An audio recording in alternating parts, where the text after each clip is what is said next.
তেজগাঁ থেকে সংবাদ সন্ধ্যা নিয়ে আপনাদের সামনে আছি আমি সুমনা সিং এবং আমি গোলাম কিবরিয়া। এই মুহূর্তে বার্তা কক্ষের সবশেষ। এইচএসসি পরীক্ষা হচ্ছে না, জেএসসি এসএসসির ফলের ভিত্তিতে মূল্যায়ন, বৈষম্যের শঙ্কা।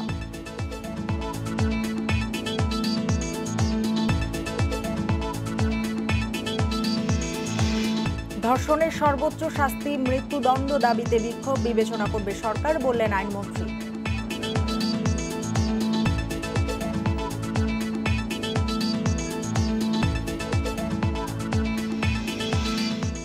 রোহিঙ্গা ক্যাম্পে এক সপ্তাহে সংঘর্ষে নিহত 7, সীমানায় বসছে কাঁটাতার, বন্ধ 4G সেবা।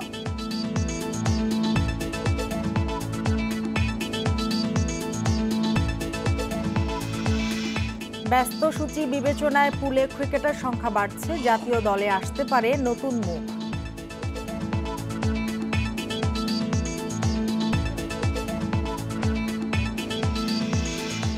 শিরোনামগুলো জানাচ্ছিলাম, এবার জানাবো পুরো খবর।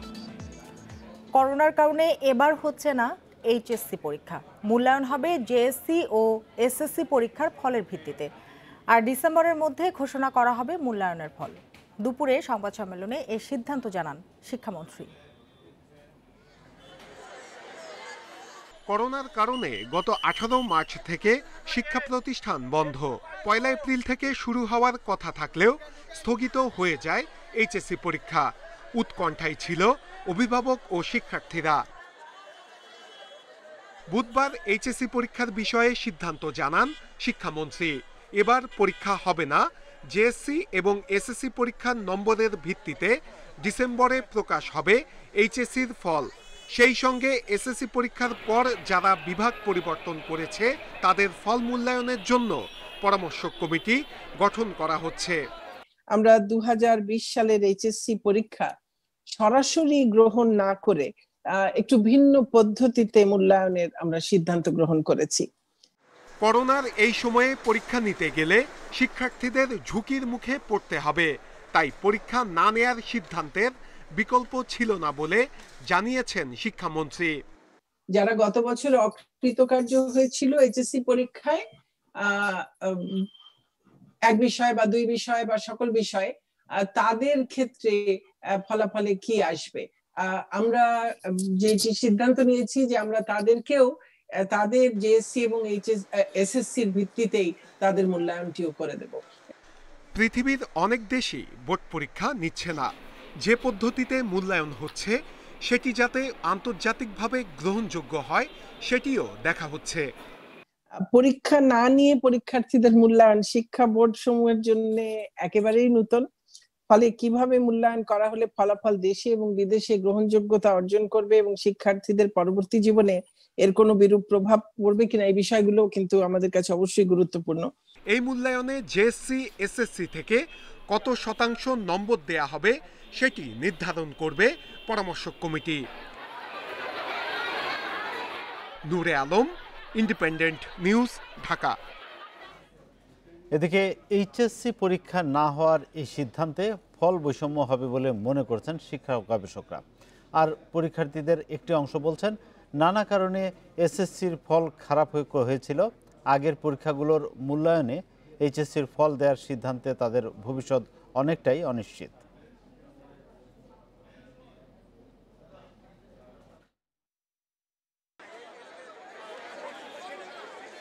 এবারের পরীক্ষার্থী আছেন 13 লাখের উপরে। এদের অনেকেই এবার পরীক্ষা না নেয়ার সিদ্ধান্তে খুশি। তাদের বেশিরভাগের জেএসসি এবং এসএসসি পরীক্ষার ফল ভালো। আমরা এতে সবাই খুশি আছি, কারণ এই বর্তমান করোনার পরিস্থিতিতে আসলে এটা আমাদের জন্য খুবই এটা করাটা সরকারের জন্য আসলে ভুল কিছু হয়নি। বাংলাদেশ সরকার কর্তৃক শিক্ষামন্ত্রী কর্তৃক যে ডিসিশন নেওয়া হয়েছে ইতিমধ্যে আমরা এই ডিসিশনের উপর সন্তুষ্ট আছি। অন্যদিকে পরীক্ষার্থীদের একটি বড় অংশ বলছে এসএসসি পরীক্ষায় নানা কারণে ফল খারাপ হয়েছিল, কিন্তু তাদের প্রস্তুতি ছিল এইচএসসি পরীক্ষায় ভালো ফল করার। সেই সুযোগ থেকে বঞ্চিত হলো তারা। আমরা চাচ্ছিলাম যে আমাদের যে এইচএসসি পরীক্ষাটা, এই পরীক্ষার মাধ্যমে আমাদের রেজাল্টটাকে ইমপ্রুভ করতে, কিন্তু আমাদের যদি এভাবে আমাদের রেজাল্টটা গড় অনুসারে রেজাল্ট দেওয়া হয় তাহলে হচ্ছে আমরা অনেকটা পিছিয়ে। অনেকেই নানা কারণে জিএসসি এবং এসএসসিতে ভালো রেজাল্ট করতে পারেনি, কিন্তু হয়তো তাদের এবার প্রিপারেশনও ভালো ছিল, এখন সে তার কাঙ্ক্ষিত মানের রেজাল্ট করতে পারবে না। এসএসসি পরীক্ষার ফলের উপর মূল্যায়ন করায় যাদের ফল খারাপ ছিল তাদের ভালো বিশ্ববিদ্যালয়ে ভর্তি হওয়াটা অনিশ্চিত হবে বলছেন অনেক পরীক্ষার্থী। আমরা দুই পরীক্ষা থেকে আমরা শিক্ষা নিতে পারছি, আমাদের রেজাল্ট খারাপ হয়েছে, যেভাবে হোক আমরা এসএসসি পরীক্ষাতে রেজাল্ট ভালো করে আমরা বিভিন্ন ইউনিভার্সিটিতে অ্যাডমিশন দিব, কিন্তু আমাদের ওই অ্যাডমিশন দেওয়ার কোনো সুযোগ হয় কিনা আমি জানি না। শিক্ষা গবেষকরা বলছেন এই সিদ্ধান্তে বৈষম্য সৃষ্টি হওয়ার সুযোগ রয়েছে, তাই এটি নিয়ে আবার ভেবে দেখার পরামর্শ তাদের। প্রতিষ্ঠান ভিত্তিক মূল্যায়নের কিন্তু একটা সুযোগ ছিল, তো সবকিছু মিলিয়ে যদি আমরা রেজাল্টটাকে জাস্টিফাই করে প্রকাশ করা যেত সেটা আরও ভালো হতো। তো আমার মনে হয় যে যেই সরকার যে সিদ্ধান্তটা নিয়েছে এখনও সরকারের পুনর্বিবেচনার সুযোগ রয়েছে। আমি আশা করি সরকার এই বিষয়ে পুনর্বিবেচনা করবেন। এই মূল্যায়নে ভবিষ্যতেও চাকরির বাজারে শিক্ষার্থীরা বৈষম্যের শিকার হতে পারে। নূরে আলম, ইন্ডিপেন্ডেন্ট নিউজ, ঢাকা। ধর্ষণ ও নারী নির্যাতনের প্রতিবাদে আজও ঢাকাসহ দেশের বিভিন্ন এলাকায় বিক্ষোভ মানববন্ধন হয়েছে। এসব কর্মসূচিতে ধর্ষণের সর্বোচ্চ শাস্তি মৃত্যুদণ্ডের দাবি জানিয়েছেন বিভিন্ন শ্রেণী পেশার মানুষ। একই সঙ্গে নারীর প্রতি নির্যাতন বন্ধে দ্রুত আইনি সহায়তা চেয়েছেন তারা।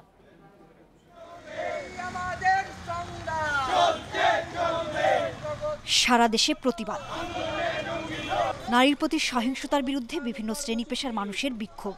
একটাই দাবি, দোষীদের দ্রুত গ্রেপ্তার ও শাস্তি কার্যকর। ধর্ষণ ও নির্যাতন বন্ধের দাবিতে রাজধানীর শাহবাগে মানববন্ধন করেছেন বিভিন্ন প্রতিষ্ঠানের শিক্ষার্থীরা। এ সময় ধর্ষণের সর্বোচ্চ শাস্তি মৃত্যুদণ্ডের বিধান রেখে আইন সংশোধন না হওয়া পর্যন্ত লাগাতার কর্মসূচি চালানোর ঘোষণা দেন বাম ছাত্র সংগঠনের নেতাকর্মীরা। এদিকে ঢাকা বিশ্ববিদ্যালয়ের রাজু ভাস্কর্যের সামনে বিক্ষোভ করে কয়েকটি সংগঠন।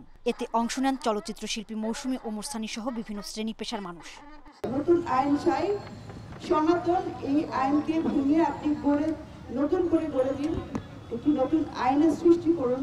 আমি সর্বোচ্চ এই শাস্তির আইন প্রয়োগটা ডেফিনেটলি দেখে যেতে চাই। ধর্ষণের অপরাধ বিবেচনায় সর্বোচ্চ শাস্তি হতে হবে, আইনে উল্লেখ থাকতে হবে প্রকাশ্যে ফাঁসির কাষ্ঠে ঝোলানো। নোয়াখালী প্রেস ক্লাবের সামনে ধর্ষণ নিপীড়ন বিরোধী আইনজীবী মঞ্চের ব্যানারে মানববন্ধন ও প্রতিবাদ সমাবেশ করেছেন জেলা জজ আদালতের আইনজীবীরা। নির্যাতনে জড়িতরা দৃষ্টান্তমূলক শাস্তি না পাওয়ার সমাজে এমন অপরাধ বেড়েই চলছে বলে অভিযোগ করেন বক্তারা। আমি একজন মানুষ হিসেবে বলবো, কোন পুরুষ মহিলা যাচা করবো না। এই ক্ষেত্রে যদি একজন পুরুষ মানুষকে এভাবে নির্যাতন করা হতো তার ঘৃণ্যতম অপরাধ বলে আমি বিবেচিত করতাম। আমি এর দৃষ্টান্তমূলক শাস্তি কামনা করি। ধর্ষণের প্রতিবাদে রাজশাহী সাহেববাজারের 0 পয়েন্টে জড়ো হন শিক্ষার্থীরা। এ সময় ধর্ষণের সর্বোচ্চ শাস্তি মৃত্যুদণ্ড দেওয়ার দাবি জানান তারা। ধর্ষণের প্রতিবাদ ও ধর্ষকের সর্বোচ্চ শাস্তির দাবিতে বরিশালে আয়োজন করা হয় সাইকেল র্যালি। আমাদের লক্ষ্য হচ্ছে যে ধর্ষণের বিরুদ্ধে একদম কঠোর আইন প্রণয়ন এবং দ্রুত বিচার কার্য যাতে সম্পন্ন করা হয়। নারী নির্যাতনের প্রতিবাদে বিক্ষোভ হয়েছে সিলেট, খুলনাতেও। সাতক্ষীরার নিউ মার্কেট এলাকায় মানববন্ধন করেছেন নাগরিক আন্দোলন মঞ্চের কয়েকশো নারী পুরুষ। সোহেলি জাহান, ইন্ডিপেন্ডেন্ট নিউজ ডেস্ক। গণভবন থেকে ভার্চুয়ালে ক্লাইমেট ভালনারেবল ফোরাম CVF সামিটে যোগ দিয়েছেন প্রধানমন্ত্রী শেখ হাসিনা। আমরা সরাসরি চলে যাচ্ছি সেখানে। I'm happy that many other CVF countries are also managing climate change impacts efficiently. Costa Rica produces 100% renewable electricity for most of the year. In Ethiopia, 4 billion tree seedlings were planted last year and 20 billion will be planted by 2024. However, despite individual efforts, the robust international partnership remains indispensable for the climate vulnerable countries to minimize the profound loss and damage.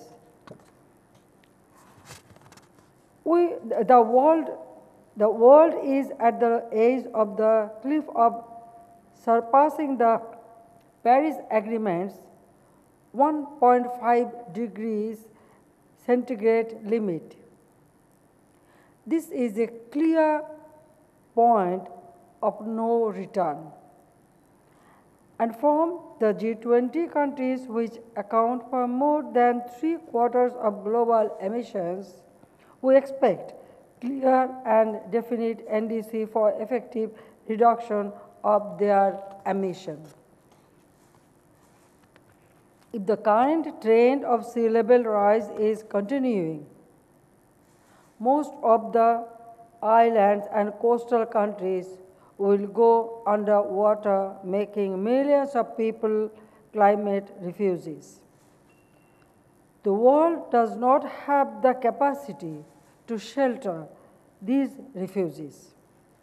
Realizing this, Bangladesh Parliament declared a planetary emergency and called on the world to work on a war footing to stop climate change following COP26 postponement. The decisive hour falls at midnight on December the 31st this year, when we declare our extended NDCs. This is particularly our survival deadline. On behalf of CVF, we launched today the CVF Midnight Survival Deadline for the Climate initiative to urge every leader of every nation to show leadership now. Convening alongside the UNGA, we also declare our call for an international day to be named Climate Resilience Day to secure our harmony with the Mother Earth. We should also ensure that at least $100 billion a year are available to developing countries for mitigation, adaptation, and disaster response and recovery. In the end, I would like to say, first, strict implementation of Paris Agreement is the only way to slow down the current rate of damage caused by climate change.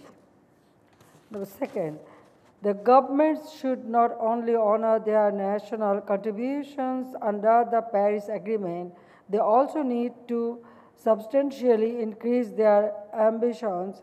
The idea of climate justice must be established for the sake of climate and the planet.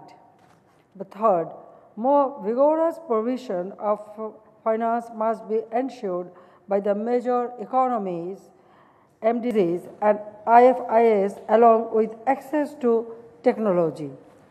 Fourth, take bold action to address and mainstream the issue of loss and damage. Excellencies, in our war against nature, we will only lose. All our actions manifest that we are consciously destroying the very support systems that are keeping us alive. Ganabhaban থেকে ভার্চুয়ালে CVF সামিটে যোগ দিয়ে বক্তব্য রাখছিলেন প্রধানমন্ত্রী শেখ হাসিনা। আমরা এতক্ষণ সেখানে ছিলাম। চলে যাচ্ছি পরের খবরটিতে। ধর্ষণের সর্বোচ্চ শাস্তি মৃত্যুদণ্ড করা যায় কিনা সেটি সরকার বিবেচনা করবে বলে জানিয়েছেন আইনমন্ত্রী আনিসুল হক। টেলিফোনে তিনি বলেন, প্রধানমন্ত্রীর সঙ্গে আলোচনা করে এ বিষয়ে সিদ্ধান্ত নেওয়া হবে। জনগণ যখন দাবি তুলেছে, এটা নিয়ে তো বিবেচনা করতে হবে, প্রত্যাখ্যান করে তো দেওয়া যায় না, তাই না? এটা, এবং আমি বলেছি যে এটা ভালো মন্দ সবকিছু বিবেচনা করে তারপরে এটা সম্বন্ধে ইয়ে করা হবে। বঙ্গবন্ধুর অসমাপ্ত আত্মজীবনী প্রকাশের পর ইতিহাস বিকৃতির হাত থেকে জাতি কিছুটা রক্ষা পেয়েছে বললেন প্রধানমন্ত্রী শেখ হাসিনা। গণভবনে বঙ্গবন্ধুর অসমাপ্ত আত্মজীবনী বইয়ের ব্রেইল সংস্করণ উন্মোচন করে তিনি একথা বলেন। প্রধানমন্ত্রী জানান, এ বইয়ের মাধ্যমে দৃষ্টি প্রতিবন্ধীরাও বঙ্গবন্ধু এবং মুক্তিযুদ্ধের ইতিহাস জানার সুযোগ পাবেন। মন্ত্রিপরিষদ বৈঠকের আগে গণভবন থেকে মন্ত্রিপরিষদ বিভাগের সঙ্গে ভার্চুয়ালি যুক্ত হন প্রধানমন্ত্রী। দৃষ্টি প্রতিবন্ধীদের জন্য বঙ্গবন্ধুর অসমাপ্ত আত্মজীবনীর ব্রেইল সংস্করণের মোড়ক উন্মোচন করেন শেখ হাসিনা। বইটি প্রকাশ করেছে সমাজ কল্যাণ মন্ত্রণালয়। ভাষা আন্দোলন থেকে মুক্তিযুদ্ধ প্রতিটি অধিকার আদায়ের সংগ্রামে জাতির পিতার অবদান তুলে ধরেন বঙ্গবন্ধু কন্যা। বলেন ৭৫-এ পট পরিবর্তনের পর ইতিহাস বিকৃত করে জাতির পিতার নাম সব জায়গা থেকে মুছে ফেলার চেষ্টা হয়েছিল। এই বই প্রকাশ হওয়ার পর অন্তত সেই ইতিহাস বিকৃতির হাত থেকে আমরা কিছুটা রক্ষা পাই। পরবর্তীতে যখন আমি ইন্টেলিজেন্স ব্রাঞ্চের রিপোর্টগুলি প্রকাশ করি, ইতিমধ্যে আপনারা জানেন যে এটার ৬ কপি ইতিমধ্যে ছাপা হয়ে গেছে, আরও ৭ এবং ৮ কপি আমাদের কাছে এখনও আছে। এটা আমি দেখে দিলে আবার ছাপা হয়ে যাবে। এর মধ্য দিয়ে কিন্তু আরও আমাদের দেশের সংগ্রামের ইতিহাস, বিশেষ করে জাতিপিতা বঙ্গবন্ধু শেখ মুজিবের সংগ্রামের ইতিহাসটা এটা বের হয়ে আসে এবং আমরা কীভাবে স্বাধীনতা অর্জন করেছি সেটা ধীরে ধীরে কিন্তু প্রকাশ পায়। শেখ হাসিনা বলেন ইতিহাস বিকৃতির নেপথ্যে জড়িতদের ষড়যন্ত্র ব্যর্থ করে সঠিক ইতিহাস উঠে এসেছে বঙ্গবন্ধুর প্রতিটি লেখায়। অসমাপ্ত আত্মজীবনীর ব্রেইল সংস্করণের মাধ্যমে এবার দৃষ্টি প্রতিবন্ধীরাও বঙ্গবন্ধু ও মুক্তিযুদ্ধের ইতিহাস জানার সুযোগ পাবেন। এটি সব লাইব্রেরিতে সংরক্ষণের পরামর্শ দেন প্রধানমন্ত্রী। জাতির পিতার জীবনী, তার সঙ্গে বাংলাদেশের অভ্যুত্থান, আমরা বাঙালি জাতি হিসেবে আমাদের আত্মপরিচয়, আমরা যে একটা স্বাধীন জাতি আজ হতে পেরেছি, এটা জানার, এই ইতিহাস জানার একটা সুযোগ রয়ে গেছে এই সব প্রকাশের মাধ্যমে।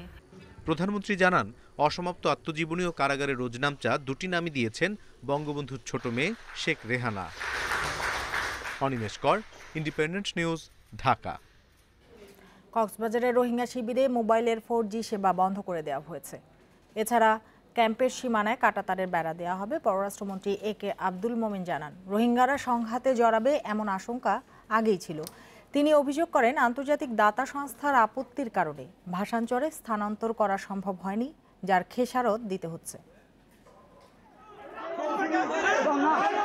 আধিপত্য বিস্তারের জেরে গত এক সপ্তাহে দফায় দফায় রোহিঙ্গা ক্যাম্পে সংঘর্ষ হয়েছে।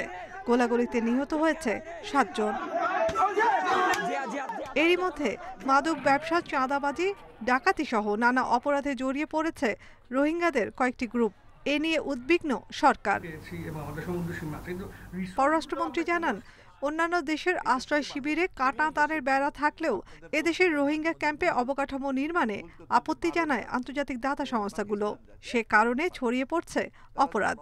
ওখানে কাঁটা তারের বেড়া দিয়ে কন্ট্রোলে রাখবো, ওনারা এটা পছন্দ করেন নাই, বাট আমরা এটা করতে চাই, কারণ এটা হলে আমাদের এখানে এই সব ঝামেলা। আমরা আরেকটা জিনিস করেছিলাম, সেটা হচ্ছে 4G, আমরা ওইটাই করতে চাই।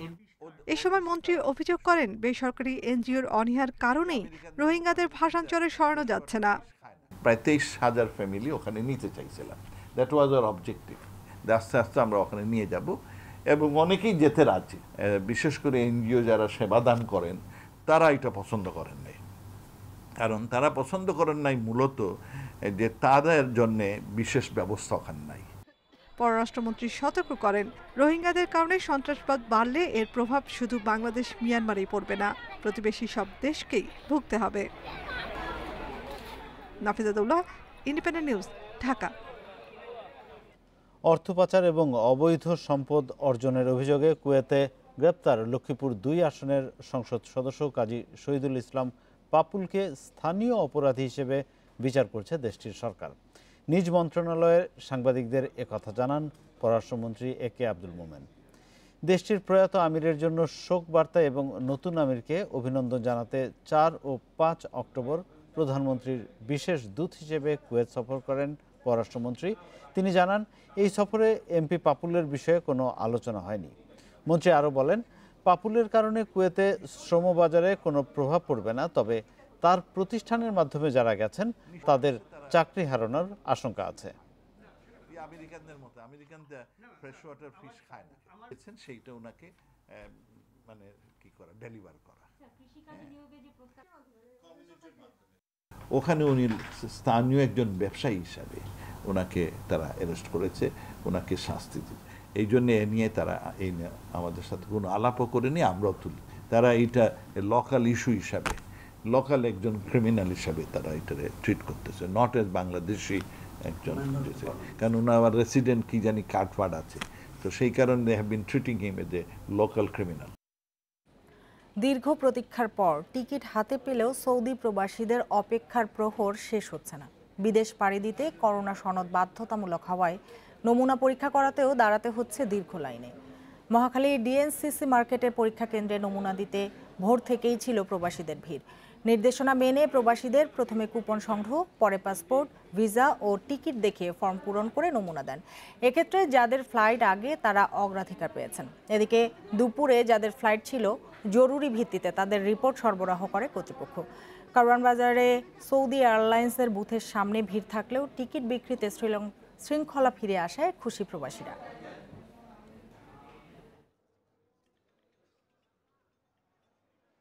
আমরা যারা চিটাগাংয়ে টিকিট করছি এরা আমরা কি করব? এরা কি 11th আওয়ারে আমরা বাইয়ারে যাব? বাইয়ারে যাওয়ার মতো তো অ্যাবিলিটি এই মুহূর্তে আমাদের নেই। মুন্সিগঞ্জ থেকে আসছে ফেরত গেছি, বলছে যে আবার আজকে আসছি, সিরিয়াল পাইতেছি না কোনো, আবার কোনো শিওর না যে পাবো কি না পাবো। ভিতরে বুথ কম হওয়ার কারণেই এই হয়রানিটা হচ্ছে। যদি আরও বুথ বাড়তি হতো তাহলে কিন্তু এই সমস্যাটা হতো না। দেশে করোনায় আরও 35 জনের মৃত্যু হয়েছে, এর মধ্যে পুরুষ 25 এবং নারী 10 জন। এ নিয়ে মোট প্রাণহানি দাঁড়ালো 5440 জনে। 109টি ল্যাবে 24 ঘন্টায় 13,032 নমুনা পরীক্ষায় করোনা শনাক্ত হয়েছে 1520 জনের। পরীক্ষা বিবেচনায় শনাক্তের হার 11.66%। বুধবার স্বাস্থ্য অধিদপ্তরের বিজ্ঞপ্তিতে জানানো হয়, দেশে মোট করোনা আক্রান্তের সংখ্যা দাঁড়ালো 3,73,151 জনে। সুস্থ হয়েছেন আরও 1,798 জন। এ নিয়ে মোট সুস্থ 2,86,631 জন।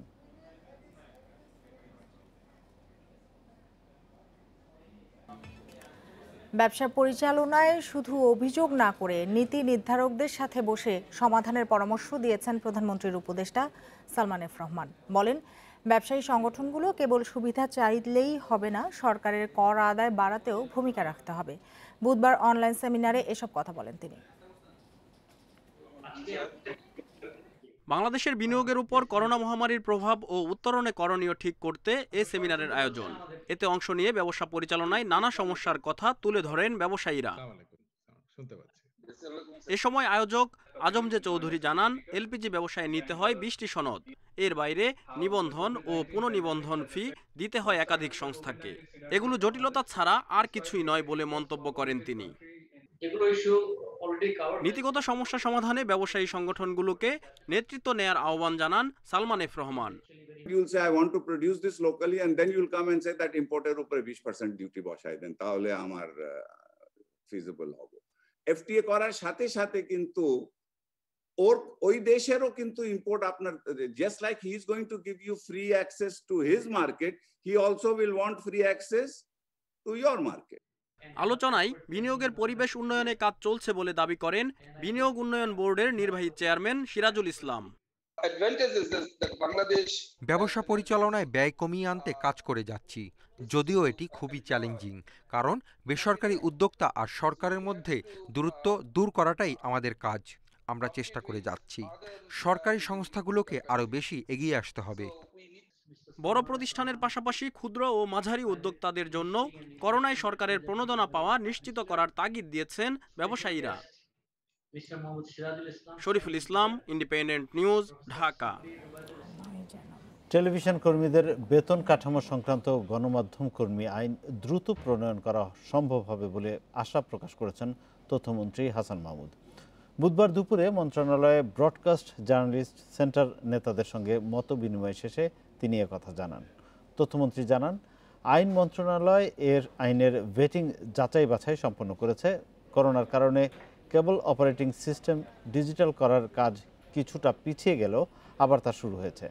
হাসান মাহমুদ বলেন, কোনো টেলিভিশন পে চ্যানেল হবে কি না তা নির্ধারণ করবে চ্যানেল কর্তৃপক্ষ। গণমাধ্যম কর্মীদের যেন চাকরিচ্যুত না করা হয় সেজন্য চ্যানেল মালিক এবং সাংবাদিকদের যৌথভাবে কাজ করতে আহ্বান জানিয়েছেন তথ্যমন্ত্রী।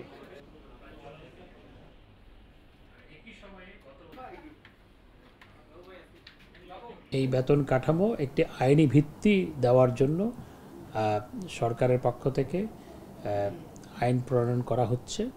সেই আইন আমাদের পক্ষ থেকে বহু আগে সেটি প্রণয়ন করে মন্ত্রিসভার মাধ্যমে আইন মন্ত্রণালয়ে গেছে। তো আজকে সর্বশেষ খবর হচ্ছে আইন মন্ত্রণালয় সেটি ভেটিং করে ফেলেছে। সুতরাং আমরা আশা করছি এই আইন প্রণয়নের ক্ষেত্রে আমরা দ্রুত একটা ব্যবস্থা নিতে পারব। খাল নয় যেন ময়লার ভাগাড়। পলিথিন, বোতল, ডাবের খোসা, ভাঙা ফ্রিজ, জাজিম কি নেই। মিরপুরের গোদাখালী খালে পরিচ্ছন্ন অভিযানে এসব সহ নানা কঠিন বর্জ্য পেয়েছে ঢাকা উত্তর সিটি কর্পোরেশন। খালের দায়িত্বে থাকা ওয়াসা ও অন্যান্য সংস্থার নির্লিপ্ততায় খালগুলো ধ্বংসের মুখে অভিযোগ ঢাকা উত্তরের মেয়রের। নগরবিদরা বলছেন, খাল পরিচ্ছন্ন ও দখলমুক্ত রাখার জন্য দায়িত্ব নিতে হবে এলাকাবাসীকেই। রাজধানীর মিরপুরের দক্ষিণ বিশিল এখানকার গোদাখালী খালে বুধবার সকালে পরিচ্ছন্ন অভিযান শুরু করে উত্তর সিটি কর্পোরেশন ডিএনসিসি। ময়লা আবর্জনায় প্রায় মৃত খালটি থেকে উঠে এলো ভাঙা ফ্রিজ, সুটকেস, চেয়ার, টায়ার, জাজিম তোশক সহ কঠিন সব আবর্জনা। পলিথিন, প্লাস্টিকের বোতল আর ডাবের খোসার তো ইয়ত্তা নেই। শুধু গোদাখালী নয়, এমন আবর্জনায় পূর্ণ উত্তর সিটি এলাকার প্রায় সব খাল। এতে পানি চলাচল তো দূরের কথা, খালগুলোর অস্তিত্বই এখন বিপন্ন।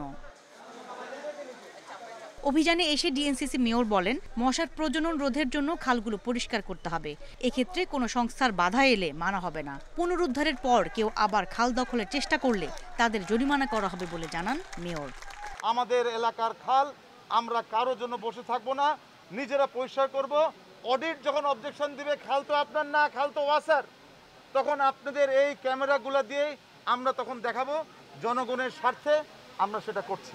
যে কোনো সংস্থা সরকারের, যদি আমি ওই সংস্থার আন্ডারে যদি দেখি সেই ডোবা বা সেই খাল পরিষ্কার না করেছে, আমি কিন্তু সেই সংস্থার যে দায়িত্ব আছে আমি কিন্তু তার বিরুদ্ধে কিন্তু আমি অবশ্যই অ্যাকশনে যেতে আমার বাধ্য হব।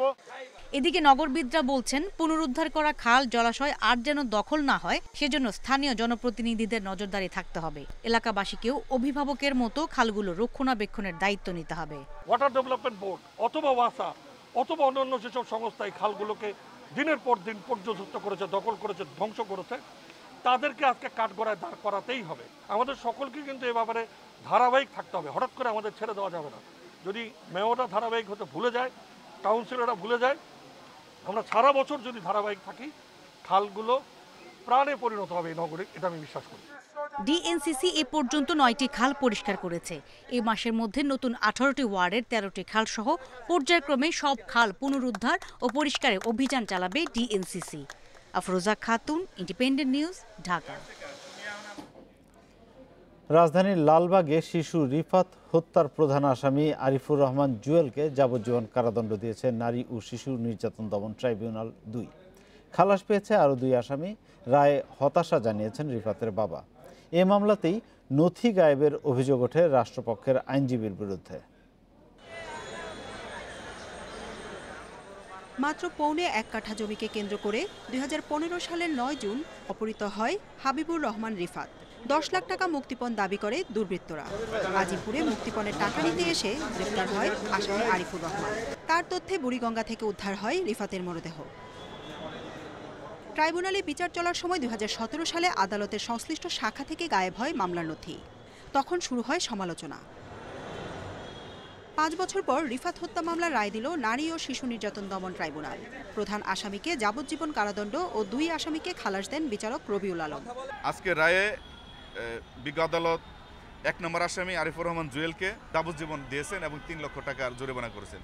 আর 2 নম্বর আসামি ইকবাল মুন্সি এবং মেকার ইকবাল আর 3 নম্বর আসামি হাবিবুর রহমান, এই দুজনকে উনি খালাস দিয়েছেন। রায় শুনে কান্নায় ভেঙে পড়েন রিফাতের বাবা মা। সুষ্ঠু বিচার পাননি বলে দাবি তাদের। দুইটা দর্শক চলে গেছে, উনি নতুন এটা 4 মাসে আমাদের রায় কিভাবে দেয়? এত বড় একটা মামলার মধ্যে সিডি খাইয়া ফেলাইছে, সিডি হারায় ফেলাইছে বলে এই সিডির জন্য 1.5 বছর ঘুরাইছে। ওই কোর্টেতে কিভাবে বিচার হইব? সিডিটা 2 বছর আগে হারাইছে। এটা আমার এই দোতলায় থাকে, মরি এরাটা হারায় ফেলাইছে। হয়তো সাক্ষী যেভাবে দিছে তাতে করে যে রায় হয়েছে এটা সঠিক রায় হয়েছে। রায়ের বিরুদ্ধে আপিল করার বিষয়ে পরে সিদ্ধান্ত নেওয়ার কথা জানিয়েছে রিফাতের পরিবার। আমরা খুশি না, আমার একটি মাত্র ছেলে। জান্নাতুল ফেরদাউস তানভি, ইন্ডিপেন্ডেন্ট নিউজ, ঢাকা। শুধু টেস্ট ক্রিকেটেই সাদমান ইসলামকে দেখতে চান নির্বাচকরা, সাফ জানিয়ে দিলেন হাবিবুল বাশার সুমন। তবে রোববার থেকে শুরু হতে যাওয়া ওয়ানডে টুর্নামেন্টে নতুন কয়েকজন ওপেনারকে সুযোগ করে দিতে সাদমানকে রাখা হয়নি বলেছেন সুমন।